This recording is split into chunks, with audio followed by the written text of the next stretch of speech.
অন্তরকে সুন্দর করলে জান্নাতের ওয়াদা কার? আল্লাহ তাআলার। আল্লাহ পাক রব্বুল আলামিন বলেন সূরাতুশ শুআরা আয়াত নাম্বার 88, ইয়াউমা লা ইয়ানফাউ মালু ওয়ালা বানুন ইল্লা মান আতাল্লাহা বিকলবিন সালিম। ও বান্দা, তোমার সম্পদ, তোমার সন্তান তোমার কোনো কাজে আসবে না। ও বান্দা, তোমার সম্পদ, তোমার সন্তান কোনো কাজে আসবে না। আসবে কি কাজে? ইল্লা মান আতাল্লাহা বিকলবিন সালিম। সুন্দর একটা অন্তর নিয়ে যদি রবের কাছে যাইতে পারো। ওয়া উজলিফাতিল জান্নাতু লিল মুত্তাকিন। আরে বান্দা, তোমাকে জান্নাতের কাছে যাওয়া লাগবে না। আল্লাহ বলতেছেন ওয়া উজলিফাতিল জান্নাতু লিল মুত্তাকিন।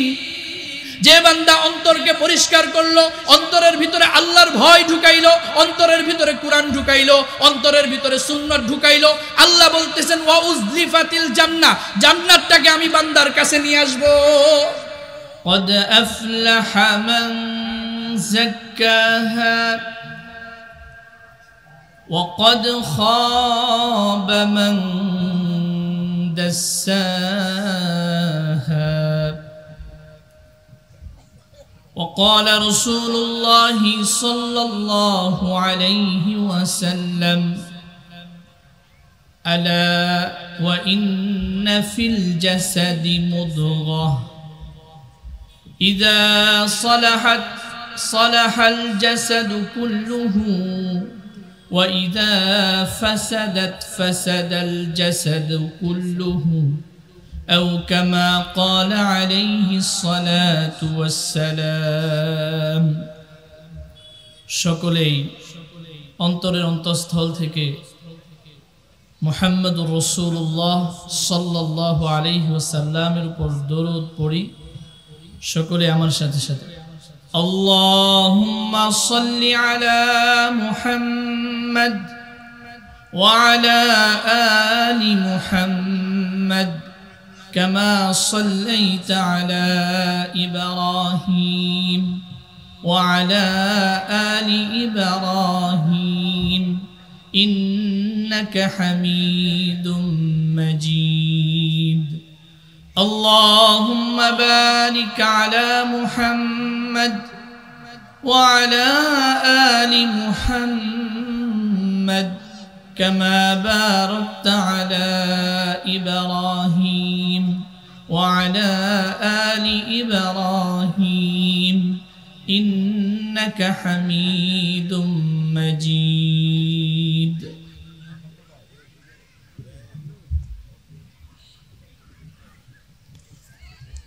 ইত্তেফাকুল উলামা ১ নং দুরমঠ ইউনিয়ন শাখার উদ্যোগে ঐতিহাসিক সিরাতুন নবী সাল্লাল্লাহু আলাইহি ওয়াসাল্লাম মহাসম্মেলনে আগত সম্মানিত উলামায়ে কিরাম, আমার সামনে উপবিষ্ট আল্লাহ তাআলার নেককার পরহেজগার বান্দা, আমরা সকলেই এই মহতি মজমায় আসতে পেরে সকলেই খুশি না বেজার?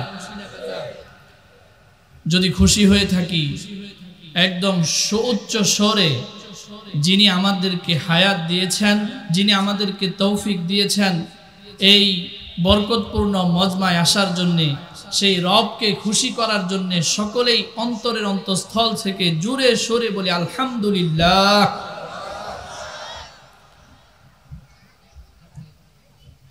বান্দা যখন আল্লাহ তাআলার প্রতি সন্তুষ্ট হইয়া আল্লাহ তাআলাকে বলে আল্লাহ আলহামদুলিল্লাহ, আমি যে কোনো অবস্থাতেই থাকি না কেন তোমার উপর কি আছি? সন্তুষ্ট আছি। তো আল্লাহ তাআলার দিকে রুজু হয়ে বান্দা যখন অন্তর থেকে আলহামদুলিল্লাহ বলে, আল্লাহ তাআলা সেই বান্দার জবাবে বলেন, বান্দা আমিও তোর উপর সন্তুষ্ট আছি। সুবহানাল্লাহি ওয়া বিহামদিহি। আমি যে আয়াতে কারিমা তেলাওয়াত করেছি সূরাতুশ শামস আয়াত নাম্বার 9 এবং 10, এই আয়াতের তরজমা করব ইনশাআল্লাহ। আল্লাহ তাআলা বলতেছেন কদ আফলাহা মান যাক্কাহা, অবশ্যই ওই সমস্ত মানুষেরা, মুমিনরা মুসলমানরা সফল কাম হয়ে গেছে যারা তাদের অন্তরকে পরিশুদ্ধ করেছে। পরিশুদ্ধ করেছে কাকে? শরীরকে নাকি অন্তরকে? হ্যাঁ, কারণ অন্তর পরিষ্কার করার দাম আছে, শরীরকে গঠন করার কোনো দাম নাই। বলেন তো যে একটা মানুষ 8 ফিট লম্বা, দেখতে খুব সুন্দর, মারা যাওয়ার পরে কবরের মাটি কি বলবে যে না এই সুন্দর দেহটাকে খাবো না, এমনি এমনি রেখে দিব? কথা বল, রাখবে নাকি খেয়ে ফেলবে? কিন্তু যার অন্তরটা সুন্দর হবে, এই অন্তরের সাথে মুলাকাত হবে কার সাথে? রবের সাথে। আর অন্তরটা সুন্দর হইলে বান্দার সাথে আল্লাহর মুলাকাতটা হবে সুন্দর। আল্লাহ বলবেন, বান্দা তুই তোর বডির উপর মেহনত না করে অন্তর উপর মেহনত করেছ, আমি আল্লাহ তোমার উপর খুশি হয়ে আমার জান্নাত তোমাকে দিয়ে দিলাম। এজন্য রব বলতেছেন, কদ আফলাহা মান যাক্কাহা। ও মানুষ, তোমার বডির কোনো দাম নাই, বডির কোনো মর্যাদা নাই। এই বডি যত সুন্দর হোক না কেন, এই বডির মধ্যে যত আতর পারফিউম লাগাও না কেন, এই বডির মধ্যে যত হাজার হাজার কোটি টাকা খরচ করো না কেন, তোমার ভিতর থেকে যখন তোমার রূহটা বের হয়ে যাবে, 3 টুকরা সাদা কাপড়ে যখন তোমাকে মরায়া কবরের মধ্যে মাটির মধ্যে শুয়ে দেয়া হবে, বিশেষজ্ঞরা বলে যে 21 দিনের মাথায় প্রত্যেকটা মানুষের শরীর থেকে গোশতগুলো সম্পূর্ণ আলাদা হয়ে যায়। কত? 21 দিন। মানে 21 দিন পরে আর আপনি মানুষ নাই, আপনি কি হয়ে গেছেন? কঙ্কাল হয়ে গেছে। 2 বছর পরে আর কঙ্কালও থাকে না, হাড্ডিগুলো মাটির সাথে কি হয়ে যায়? মিশে যায়। এজন্য আল্লাহ তাআলা সতর্ক করে বলতেছেন, ও বান্দারা, ও মানুষেরা, তোমার দেহকে পরিষ্কার করার আগে তোমার অন্তরকে পরিষ্কার করো। কারণ সুন্দর একটা অন্তর নিয়ে যদি তুমি আমার কাছে আসতে পারো, তাহলে তোমার সাথে আমার আচরণ হবে ভালো। আর যদি তোমার আত্মাটা হয় কলুষিত, তোমার অন্তরের সেই পিণ্ডটা যদি হয় কলুষিত, গুনাহ করতে করতে যদি অন্তরটা কালা বানায় ফেলাও, ও বান্দা, তোমার সাথে আমার আচরণ কিন্তু কি হবে না? ভালো হবে না। তোমার ঠিকানা আমি করে দিব জাহান্নাম। এজন্য আল্লাহ পাক রব্বুল আলামিন সতর্ক করে বলতেছেন, বান্দা, যদি ঠিক করতে হয় তোমার আত্মাটাকে ঠিক করো, যদি তুমি সংশোধন করতে হয় তোমার আত্মাকে সংশোধন করো, শরীরকে নয়। কারণ শরীরের ভিতরে খাবার দিলে, অল্প দিলে বেশি দিলে, যত দিবা শরীর এমনই থাকবে। শরীরকে সাজায় কোনো লাভ নাই, অন্তরকে সাজানোর মধ্যে লাভ আছে। এই জন্য আল্লাহ পাক রব্বুল আলামিন বলে দিতেছেন, কদ আফলাহা মান যাক্কাহা। যে তার অন্তরকে সুন্দর করলো, আল্লাহ পাক রব্বুল আলামিন তার সাথে সুন্দর আচরণ করবে। এখন বলেন তো, আমরা কি আমাদের শরীরকে সুন্দর করব নাকি আত্মাকে সুন্দর করব? আত্মাকে সুন্দর করব। এখন আসেন, শরীরের যেমন রোগ হয়, আত্মারও তেমন কি হয়? রোগ হয়। শরীরের রোগের যেমন চিকিৎসা করা লাগে, আত্মার রোগেরও কি লাগে? চিকিৎসা করা লাগে। শরীরের যে রোগ হয় এর প্রমাণ কি? শরীরের রোগের প্রমাণ পাবেন সূরাতুল বাকারার আয়াত নাম্বার 10। আবার শরীরের আত্মার রোগের প্রমাণ পাবেন সূরা বাকারার আয়াত নাম্বার 10। আবার আত্মার যে রোগ হয় এই প্রমাণ পাবেন সূরাতুল আহজাব আয়াত নাম্বার 32। সূরাতুল বাকারার ভিতরে আল্লাহ পাক রব্বুল আলামিন বলতেছেন, ফি কুলুবিহিম মারাদ। অবশ্যই যারা মুনাফিক, যাদের মুখের কথার সাথে অন্তরের মিল নাই, তাদের অন্তরের ভিতরে রয়েছে রোগ। তাদের অন্তরের ভিতরে কি আছে? রোগ আছে। তাদের শরীরের রোগের কথা আল্লাহ পাক রব্বুল আলামিন বলেন নাই, বলতেছেন তাদের অন্তরে আছে রোগ। ফি কুলুবিহিম মারাদ ফাযাদাহুমুল্লাহু মারাদা। তারা অন্তরের চিকিৎসা করে না। তাদেরকে বারবার আল্লাহর রাসূল সতর্ক করতেছে, আবু বকর ওমর সতর্ক করতেছে, ও ভাই তুমি আর মুনাফিকি দ্বিমুখী চরিত্র অবলম্বন করিও না, কিন্তু তারা করে না। আল্লাহ পাক রব্বুল আলামিন বলতেছেন যেহেতু তারা তাদের অন্তরের চিকিৎসা করতেছে না, তাদের অন্তরের রোগকে আমি আল্লাহ আরো বাড়ায় দিলাম। আর আল্লাহ পাক রব্বুল আলামিন যখন অন্তরের রোগকে বাড়ায় দিবেন, ওই বান্দাকে সংশোধন করার মতো পৃথিবীর আর কেউ নাই, পৃথিবীতে আর কেউ তাকে সংশোধন করতে পারবে না। এই জন্য আল্লাহ পাক রব্বুল আলামিন জানায় দিলেন তোমার দেহের যেমন রোগ আছে, তোমার অন্তরেরও রোগ আছে। তোমার অন্তরের রোগের চিকিৎসা করা তোমার জন্য ফরজ। তোমার জন্য কি ফরজ? কারণ অন্তরের রোগের কারণে তোমার ঠিকানা হবে জাহান্নাম। আর শরীরের রোগের কারণে শরীরটা যখন মরণ হয়ে যাবে, শরীরের রোগও শেষ, সব কিছুই শেষ। শরীরের ভিতরে গোশতও নাই, রোগও নাই। শরীরের ভিতরে কিডনিও নাই, রোগও নাই, ঠিক না? শরীরের ভিতরে এরকম ভাবে লাঞ্চও নাই, রোগও নাই। তুমি মাটিতে যাবা, মাটি সব কিছু খেয়ে একদম তুষ করে ফেলবে। তোমার রোগও নাই, তোমার শরীরও নাই, কিন্তু তোমার আত্মার সাথে মুআমেলা হবে কার? আল্লাহর। তোমার আত্মার মধ্যে যদি রোগ থাকে তাহলে আল্লাহ পাক রব্বুল আলামিন তোমার সাথে ভালো আচরণ করবে না। এই কথাই সূরাতুল বাকারার 10 নম্বর আয়াতে আল্লাহ বলতেছেন ফি কুলুবিহিম মারাদ ফাযাদাহুমুল্লাহু মারাদা ওয়া লাহুম আযাবুন আলীম। তাদের জন্য রয়েছে যন্ত্রণাদায়ক শাস্তি। কি শাস্তি? যন্ত্রণাদায়ক শাস্তি। এবং মুনাফিক যারা হবে দুনিয়াতেও আল্লাহ পাক রব্বুল আলামিন তাদের জীবনকে দুর্বিষহ করে দিবেন, কষ্টের মধ্যে পতিত করে দিবেন। এবং আখিরাতেও তাদের জন্য জানায়া দিলেন তাদের জন্য রয়েছে মহাশাস্তি, যন্ত্রণাদায়ক শাস্তি। এখন আসেন, শরীরের ভিতরে জ্বর আসলে বোঝা যায় কি বোঝা যায় না? বোঝা যায় না? এবার কপালের মধ্যে হাত দিয়ে দেখবেন কপালটা কি হয়ে গেছে? গরম হয়ে গেছে, ঠিক না? আল্লাহ বলতেছেন তোমার অন্তরের রোগ যখন ধরা পড়বে, অন্তরের ভিতরে যখন রোগ তৈরি হবে, এই অন্তরের ভিতরে রোগেরও একটা কি আছে? লক্ষণ আছে। অন্তরের রোগের একটা কি আছে? লক্ষণ আছে। কি লক্ষণ? আল্লাহ বলতেছেন সূরাতুল মুতাফফিফিন আয়াত নাম্বার 14। আল্লাহ বলতেছেন কাল্লা বাল রানা আলা কুলুবিহিম মা কানু ইয়াকসিবুন।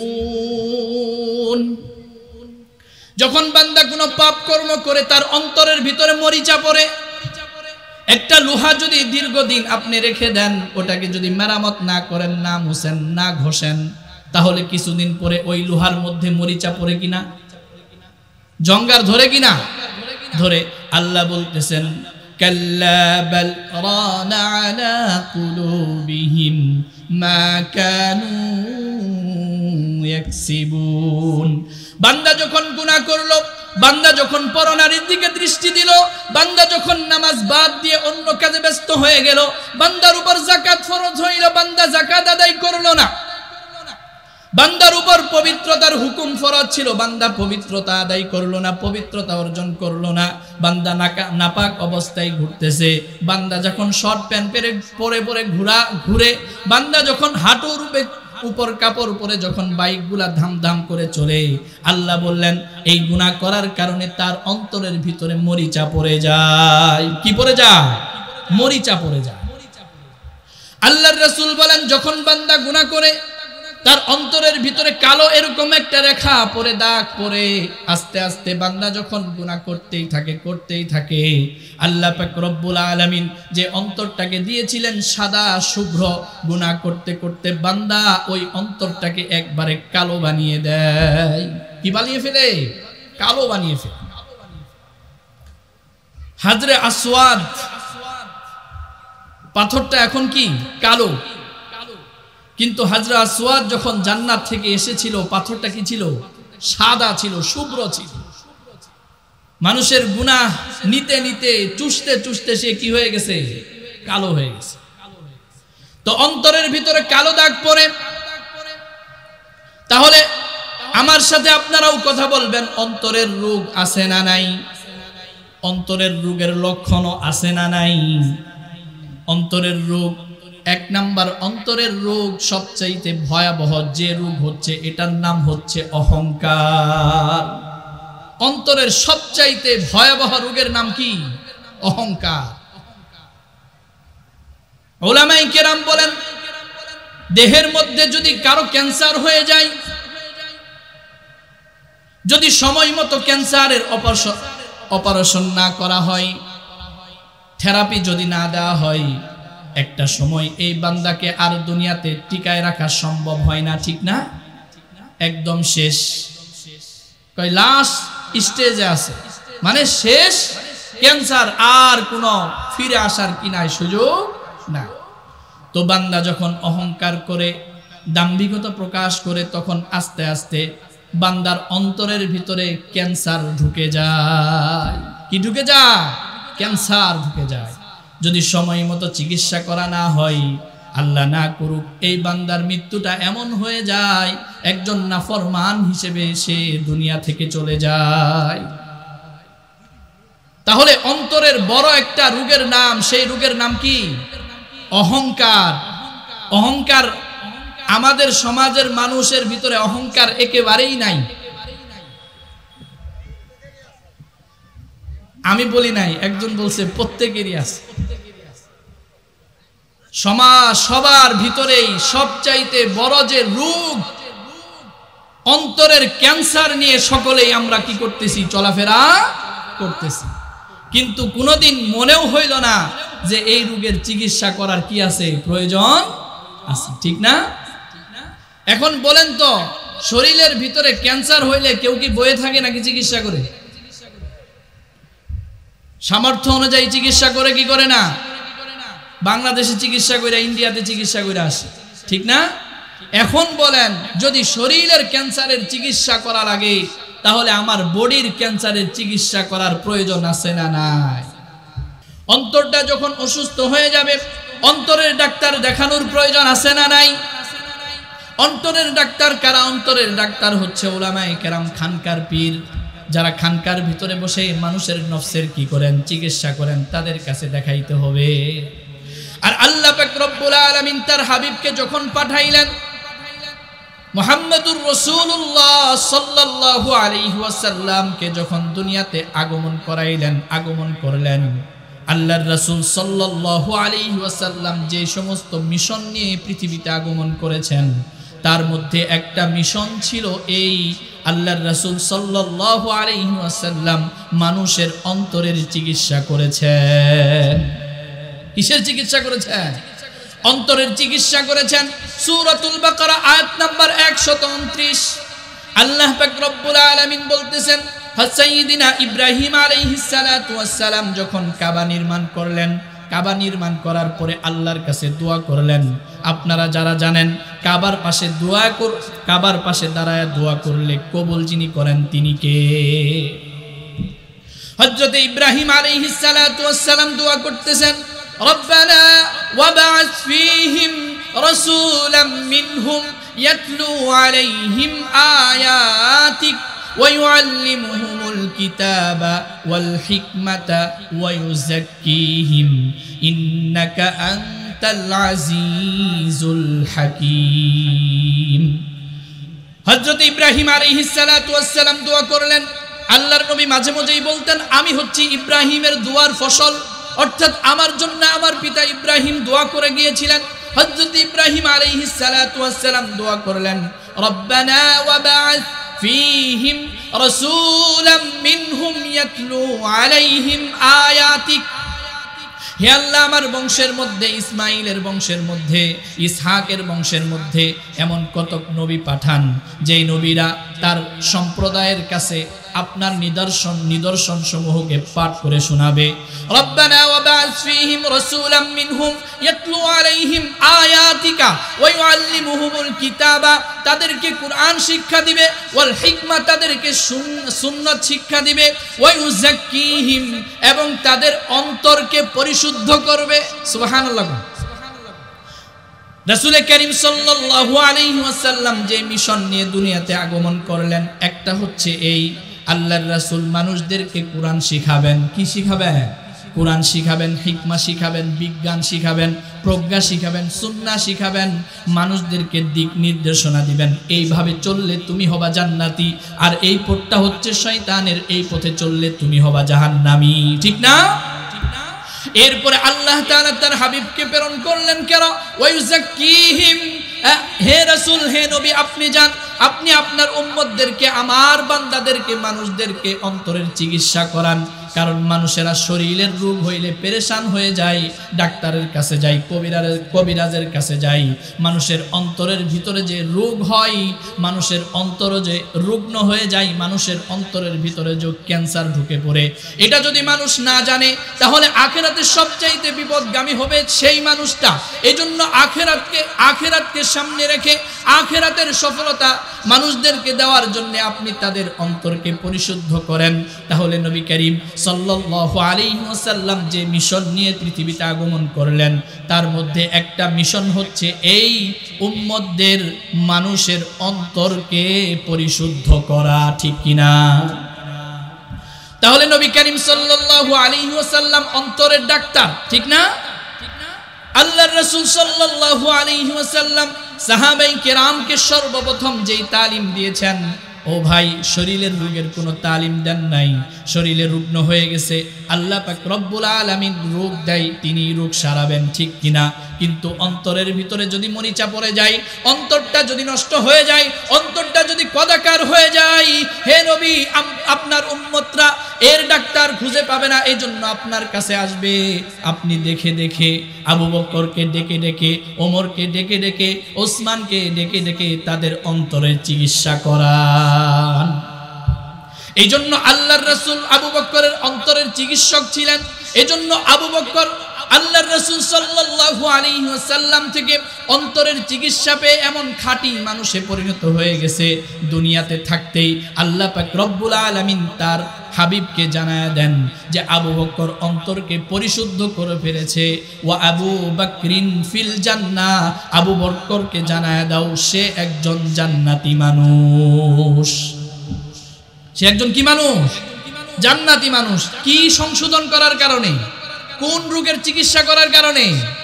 এটা মনে রাখতে হবে। এটা হচ্ছে মূল পয়েন্ট। মূল পয়েন্ট যদি ভুলে যান তাহলে এই ওয়াজ থেকে কোনো ফায়দা অর্জন করতে পারবেন। তাহলে আবু বকরের চিকিৎসা আল্লাহর রাসূল করলেন কিসের চিকিৎসা? অন্তরের চিকিৎসা। এই জন্য আবু বকর যখন অন্তরের চিকিৎসায় পরীক্ষায় পাশ হয়ে গেল, আল্লাহর রাসূল সাল্লাল্লাহু আলাইহি ওয়াসাল্লাম, হাদিসের মধ্যে এসেছে, আল্লাহর রাসূল বলেন, তোমাদের মধ্যে কে আসো এমন আজকে একজন মানুষকে খাওয়াইছো? একজন মানুষকে কি করছো? খাওয়াইছো। একজন অসহায় মানুষকে তুমি খাবার দিছো।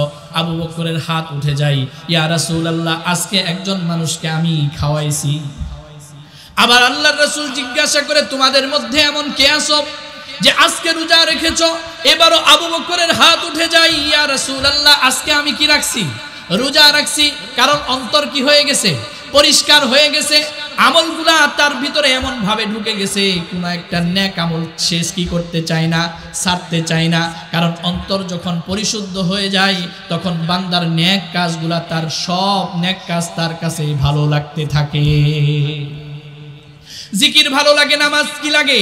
ভালো লাগে। যাকাত ভালো লাগে, জিকির আজগার তাসবিহ তাহলিল ভালো লাগে, দান সদকা তার কাছে কি লাগে? ভালো লাগে। আল্লাহর রাসূল জিজ্ঞাসা করলেন, তোমাদের মধ্যে এমন কে আসো আজকে দাওয়াত খাইয়েছো, কাউকে খাইয়েছো? আবু বকর হাত উঠাই, আমি খাওয়াইছি। আবার জিজ্ঞাসা করে, কে রোজা রাখছো? আবু বকর হাত উঠাই, আমি রোজা রাখছি। আবার জিজ্ঞাসা করে, তোমাদের মধ্যে এমন কে আসো যে আজকে রোগী দেখতে গেছিলা? কি দেখতে গেছিলা? রোগী দেখতে গেছিলা। আমাদের অবস্থা হচ্ছে এমন, নিজের ভাইটা অসুস্থ হইলেও কেউ দেখতে যায়। কই দেখতে যাবো, পকেট থেকে কিছু টাকা পয়সা কি হয়ে যাবে? খরচা হয়ে যাবে, লাভ কি? আহা, ওদিকে আল্লাহর রাসূল বলেছেন, কোন বান্দা যখন কোন বান্দাকে দেখতে যায়, কোন মানুষ যখন কোন মানুষকে দেখতে যায়, তখন সমুদ্রের মাছ সহ, গর্তের পিপিলিকা সহ এবং আসমানের ফেরেশতারা তার জন্য মাগফিরাতের দোয়া করতে থাকে। তাহলে রোগী দেখার সওয়াব আছে না নাই? কম না বেশি? বেশি। আল্লাহ রাসূল জিজ্ঞাসা করলেন, তোমাদের মধ্যে এমন কে আছে আজকে রোগীর সেবা করেছো, রোগী দেখতে গিয়েছো? এবারও আবু বকরের হাত উঠে যায়, কারণ আবু বকরের দিলের চিকিৎসা করেছেন কে? মুহাম্মাদুর রাসূলুল্লাহ। দিলের চিকিৎসা করে দিলটাকে এত সুন্দর সফেদ শুভ্র করে দিয়েছেন, সাদা করে দিয়েছেন। এখন আবু বকরের সামনে যে সওয়াবের কাজই আসে এটা আর কি যায় না, মিস যায় না। সব দিক দিয়ে আবু বকরের হাত উঠে যায়। আল্লাহর রাসূল বলেন, যে ব্যক্তি এই কাজগুলো করলো, যে ব্যক্তি রোজা রাখলো, একজন অসহায় মানুষকে খাওয়াইলো, যে ব্যক্তি রোগীর সেবা করলো, রোগীকে দেখতে গেল, আমি মুহাম্মাদুর রাসূলুল্লাহ সাল্লাল্লাহু আলাইহি ওয়াসাল্লাম সাক্ষ্য দিলাম, সে হচ্ছে একজন জান্নাতি মানুষ। সে একজন কি মানুষ? জান্নাতি মানুষ। তাহলে আমরা এখন থেকে যেই জিনিসের চিকিৎসা করব সেই জিনিসের নাম কি? আত্মা। সেই জিনিসের নাম কি? আত্মা। আত্মাটা যদি পরিষ্কার হয়ে যায়, আল্লাহর রাসূল বলেন, তোমার দেহের মধ্যে এমন একটা পিণ্ড আছে, এমন একটা পিণ্ড আছে, যে পিণ্ডটা যদি তোমার সঠিক হয়ে যায়, যে পিণ্ডটা যদি তোমার সঠিক হয়ে যায়, তাহলে পুরা বডিটা তোমার কি হয়ে গেল? সঠিক হয়ে গেল। সেই পিণ্ড, সেই গোস্তের টুকরাটা যদি নষ্ট হয়ে যায়, পিণ্ডটা যদি নষ্ট হয়ে যায়, তাহলে পুরা দেহটাই তোমার কি হয়ে গেছে? নষ্ট হয়ে গেছে। এই জন্য আল্লাহর রাসূল সাল্লাল্লাহু আলাইহি ওয়াসাল্লাম এরকম একটা মজমার ভিতরে বসা ছিলেন। এমন সময় হযরত আনাস ইবনে মালিক রাদিয়াল্লাহু তাআলা আনহু থেকে বর্ণিত, আল্লাহর রাসূল মজমার ভিতরে বসা সাহাবায়ে কেরাম রিদওয়ানুল্লাহি আলাইহিম আজমাইনদেরকে তালিম দিচ্ছেন, অন্তরের চিকিৎসা দিচ্ছেন, আমল দিচ্ছেন। এমন সময় আল্লাহর রাসূল বললেন, ও আমার সাহাবীরা, এমন সময় এখন এমন একজন মানুষ এই মজমার ভিতরে প্রবেশ করবে, এখন এমন একজন মানুষ আসবে, সে একজন জান্নাতি মানুষ। সুবহানাল্লাহ। প্রথম দিন বললেন এমন একজন মানুষ আসবে, সে একজন জান্নাতি মানুষ। সাহাবায়ে কেরাম অবাক হয়ে তার দিকে তাকাইলেন, দেখলেন তার স্যান্ডেলটা তার বাম বগলের ভিতরে রাখা, বাম হাতের ভিতরে রাখা, তার দাড়ি দিয়ে টপ টপ করে পানি পড়তেছে, অর্থাৎ মাত্র ওযু করে মসজিদের ভিতরে ঢুকতেছে। দ্বিতীয় দিন আবার মজমার ভিতরে বললেন, এখন এমন একজন মানুষ আসবে, সে একজন জান্নাতি মানুষ, তোমরা তাকে ভালো করে দেখে নাও, তোমরা তাকে ভালো করে দেখে নাও। তৃতীয় দিন আবার বললেন, সাহাবায়ে কেরাম অবাক হয়ে গেলেন যে একজন মানুষ একে একে 3 দিন ঢুকতেছেন, তার ব্যাপারে আল্লাহর রাসূল 3 দিনই বললেন তার সে হচ্ছে কি মানুষ? জান্নাতি মানুষ। আর সাহাবায়ে কেরাম অন্তরের ভিতরে সব সময় তামান্না রাখতেন, কোন আমল দিয়ে আল্লাহর কাছ থেকে জান্নাত অর্জন করা যায়, ঠিক না? হযরত আব্দুল্লাহ ইবনে আমর ইবনুল আস রাদিয়াল্লাহু তাআলা আনহু পারস্য বিজেতা সাহাবী, আল্লাহর রাসূলের মর্যাদাবান সাহাবীদের মধ্যে একজন হচ্ছে হযরত আব্দুল্লাহ ইবনে আমর ইবনুল আস রাদিয়াল্লাহু তাআলা আনহু। তিনি অবাক হয়ে গেলেন, বললেন সে জান্নাতি হয়েছে কোন আমল কইরা, কি এমন আমলের কারণে আল্লাহর রাসূল তাকে জান্নাতি বলল? জানার দরকার আছে না নাই? আছে। হযরত আব্দুল্লাহ ইবনে আমর ইবনুল আস রাদিয়াল্লাহু তাআলা আনহু পাগল হয়ে গেলেন, বললেন যে তার বাড়িতে মেহমান হয়ে যাব। ওই সাহাবীর বাড়িতে চলে গেলেন, বললেন পিতার সাথে ঝগড়া করছি, 3 দিন আপনার বাড়িতে থাকবো। কয়দিন? 3 দিন। টার্গেট কি? সে কি আমল করে জান্নাতি হয়েছে, সে আমল শিখে আমিও কি হব? জান্নাতি হব। একে একে 3 দিন চলে গেল। হযরত আব্দুল্লাহ ইবনে আমর ইবনুল আস রাদিয়াল্লাহু তাআলা আনহু দেখলেন তার ভিতরে তেমন কোনো আমল নাই, শুধুমাত্র ফরজ নামাজগুলো ঠিক মতো আদায় করে, তাসবিহ তাহলিলগুলো ঠিক মতো আদায় করে।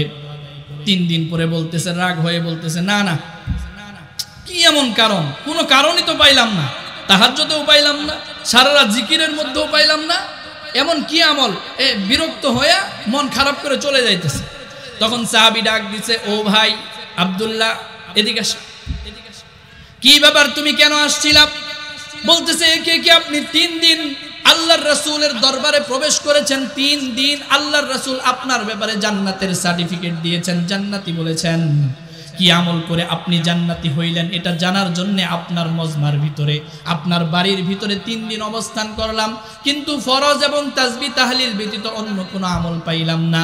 তখন ওই সাহাবী ডাক দিয়ে বলতেছে, ও ভাই আমার তেমন কোনো গুরুত্বপূর্ণ আমল নাই, আমি ফরজ নামাজগুলো ঠিক মতো আদায় করি, রাতে ঘুমানোর আগে আমি একটা আমল করি। কয়টা আমল? সবাই কয়টা আমল? রাতে ঘুমানোর আগে আমি একটা আমল করি। কি আমল? বলতেছে রাতে ঘুমানোর আগে আমি আমার অন্তরকে বুঝাই, ও অন্তর, তোর সাথে তোর রবের সাথে মুলাকাত হবে, তোর সাথে তোর রবের সাথে মুলাকাত হবে। তোর সাথে কার সাথে মুলাকাত হবে? তোমার সাথে তোর রবের সাথে মুলাকাত হবে। এই বলে আমি অন্তরকে বুঝাই যে অহংকার যে অন্তরের ভিতরে থাকে, সে অন্তরকে তো আল্লাহ তাআলা জান্নাতে দিবেন না। বিদ্বেষ যে অন্তরের ভিতরে থাকে, সে অন্তরকে তো আল্লাহ তাআলা জান্নাত দিবেন না। ও অন্তর, তোমাকে সাক্ষী রেখে, আল্লাহকে সাক্ষী রেখে আমি বলতেছি, অন্তর, আমার অন্তরকে সমস্ত অহংকার এবং সমস্ত হিংসা বিদ্বেষ থেকে আমি মুক্ত করে নিলাম, এবং আমার কোনো ভাইয়ের প্রতি আমার কোনো বিদ্বেষ নাই। এই সুন্দর একটা অন্তর নিয়ে আমি ঘুমাতে যাই। হযরত আব্দুল্লাহ ইবনে আমর ইবনুল আস রাদিয়াল্লাহু তাআলা আনহু চিল্লানি দিয়ে বলতেছে যে অন্তরকে পরিষ্কার করার কারণেই আল্লাহর রাসূল সাল্লাল্লাহু আলাইহি ওয়াসাল্লাম আপনাকে জান্নাতের সুসংবাদ দিয়েছেন। কয়দিন? 3 দিন। তাহলে অন্তরকে সুন্দর করলে জান্নাতের ওয়াদা কার? আল্লাহ তাআলার। আল্লাহ পাক রব্বুল আলামিন বলেন সূরাতুশ শুআরা আয়াত নাম্বার 88, ইয়াউমা লা ইয়ানফাউ মালু ওয়ালা বানুন ইল্লা মান আতাল্লাহা বিকলবিন সালিম। ও বান্দা, তোমার সম্পদ, তোমার সন্তান তোমার কোনো কাজে আসবে না। ও বান্দা, তোমার সম্পদ, তোমার সন্তান কোনো কাজে আসবে না। আসবে কি কাজে? ইল্লা মান আতাল্লাহা বিকলবিন সালিম। সুন্দর একটা অন্তর নিয়ে যদি রবের কাছে যাইতে পারো। ওয়া উজলিফাতিল জান্নাতু লিল মুত্তাকিন। আরে বান্দা, তোমাকে জান্নাতের কাছে যাওয়া লাগবে না। আল্লাহ বলতেছেন ওয়া উজলিফাতিল জান্নাতু লিল মুত্তাকিন। যে বান্দা অন্তরকে পরিষ্কার করলো, অন্তরের ভিতরে আল্লাহর ভয় ঢুকাইলো, অন্তরের ভিতরে কোরআন ঢুকাইলো, অন্তরের ভিতরে সুন্নাত ঢুকাইলো, আল্লাহ বলতেছেন ওয়া উজলিফাতিল জান্নাহ, জান্নাতটাকে আমি বান্দার কাছে নিয়ে আসব। জান্নাতে আপনাকে জান্নাতের কাছে না, জান্নাতকে কার কাছে? আপনার কাছে নিয়ে আসবেন আল্লাহ তাআলা। সকলেই প্রতিজ্ঞা করতে পারি ইনশাআল্লাহ আজকে থেকে শরীরের যেমন চিকিৎসা, এর চেয়ে বড় চিকিৎসা করব। কোন জায়গা, কোন অংশের? অন্তরের। আল্লাহ তাআলা আমাকে আমার অন্তরকে পরিচ্ছন্ন করার, পরিষ্কার করার, গুনাহমুক্ত করার তৌফিক দান করুক। আমাদের সকলকে তৌফিক দান করুক। সকলে বলি আমিন। ওয়া আখিরু দাওয়ানা আলহামদুলিল্লাহি রাব্বিল আলামিন। আসসালামু আলাইকুম ওয়া রাহমাতুল্লাহি ওয়া বারাকাতুহু।